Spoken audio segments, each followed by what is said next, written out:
We're going to demonstrate this principle with a human fax. Rex has got a big bit of paper just over the ridge, and I'm going to fax this message to him using these flags to signal to him. We're going to walk over our bits of paper using metronomes to keep us in step. And I'm going to hold up the green flag to signal the start of each line. And I'm going to hold up the red flag whenever I step on a black bit of the paper.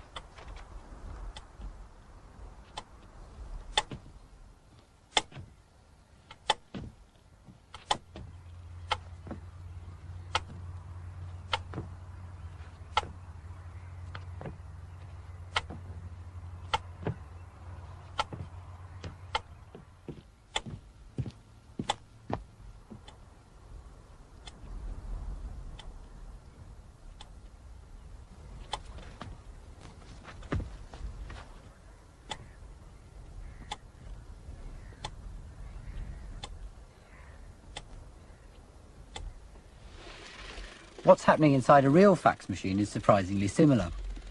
There's a sensor that reads a line at a time at the sending end and a printer that prints out a line at a time at the receiving end. The lines are usually much too small to be visible, except at the tiny writing at the top of a fax, which identifies where it's come from. Of course, there's a mass of electronics underneath that converts the lines to sounds that can travel over the telephone.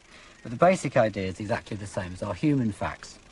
It's so simple, it was first patented 150 years ago, long before the era of electronics, and over 30 years before the invention of the phone. Bain's fax machine was inspired by an earlier discovery that paper soaked in potassium ferrocyanide turns black when electricity is passed through it. So if I put it on this metal plate and move a nail across it, it should change colour when I complete the circuit. Bain had the idea of using this paper to receive messages assembled out of printer's type. So if Rex, with a bit of help from Percy, moves his nail across the raised part of a bit of type while I move my nail across the paper, we should be able to send the message in a series of lines, just like we did with the human fax. Of course, this time the message is being sent by pulses of electricity, so it can be sent like Morse code along telegraph lines. Bain fixed the nails at the sending and receiving ends to the pendulums of his electric clocks. This kept them in sync, however far apart they were. However, having patented the idea in 1843, he never developed it. The oldest existing fax machines are in the Musée National des Techniques in Paris. These magnificent contraptions, called pantelegraphs, were built by a French engineer called Abbé Caselli in about 1860. They're the same idea as Bain's machine, but Caselli had perfected them, and these actually ran the world's first commercial fax service between Paris and Lyon. The message to be sent was wrapped on one of these curved plates. Instead of Bain's raised type, it was engraved out of very thin sheets of copper.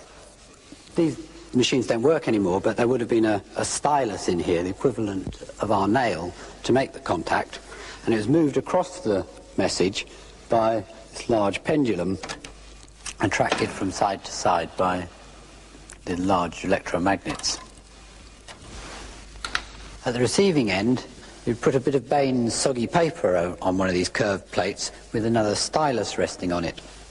Then, if you got the two pendulums swinging together, the message could be reproduced. In practice, getting the pendulums to swing together 250 miles apart wasn't at all easy. They had to have a separate clockwork chronometer at each end to get them in sync before the message could be sent. The definition the pantelegraph achieved is really quite extraordinary. Unfortunately, though, it was too far ahead of its time. Every available development of science and engineering has been utilized to get the story to the reader in the shortest possible time. And now, the latest miracle of news gathering, sending pictures by wire, has lifted the curtain on a new era in newspaper history. It is only a matter of minutes after a news event has occurred before newspapers all over the country are carrying pictures that tell the story more graphically and completely than the printed word, by simply picking up a telephone and calling the paper. Most of these machines work by wrapping the picture around a drum and then moving a single sensor slowly along it. This model shows the basic idea. The page transformed into a string of black and white bits and then all recombined at the receiving end.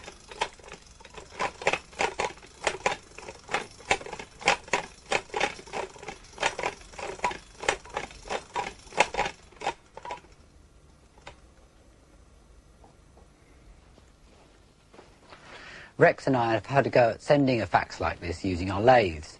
I'm going to send this message to Rex. This is my light sensitive switch, the sensor. I'm going to put that in the lathe here. Clamp it in.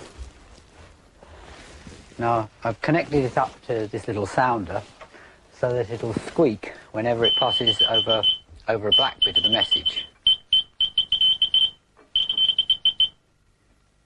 This is a soggy paper, like we used over at Tim's workshop.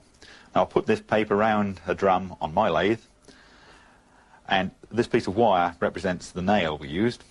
Now this little sensor, this microphone, I'll put on the loudspeaker of the telephone, and when it picks up the bleeps from Tim's sender unit on his lathe, it will leave a mark, it will go through here, leave a mark on the paper by a sound-sensitive switch, and the same thing as if I shout into it. If I start the lathe up, hang on. If I start the lathe up, and you actually see it, the little light will come on if I shout, "Hello!" You can actually see the smoke coming off the paper where the current's going through. "Hello! 1, 2, 3, 1, 2, 3. Switch off again.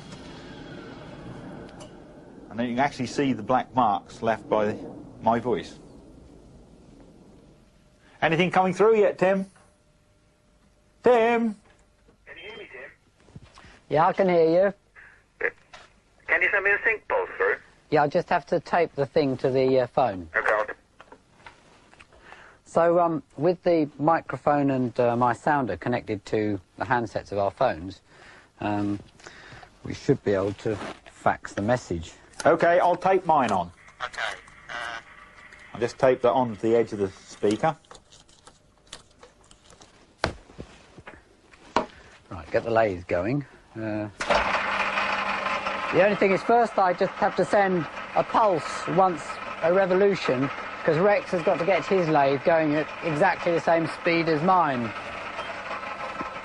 Can you hear the pulse? Right, Tim, we got sync. Can you hear me?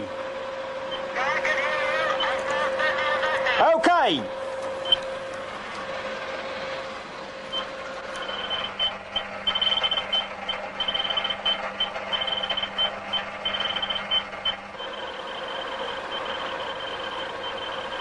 Well, it's coming through quite clearly now. I can even see the first line. Before I stop it, it says Utopia. I'll stop the lathe. Ah, yes, the first line is, yes, it's Utopia, and the second line is services, but it's very wobbly. It's a job to keep it in sync, but it's not bad for a lathe.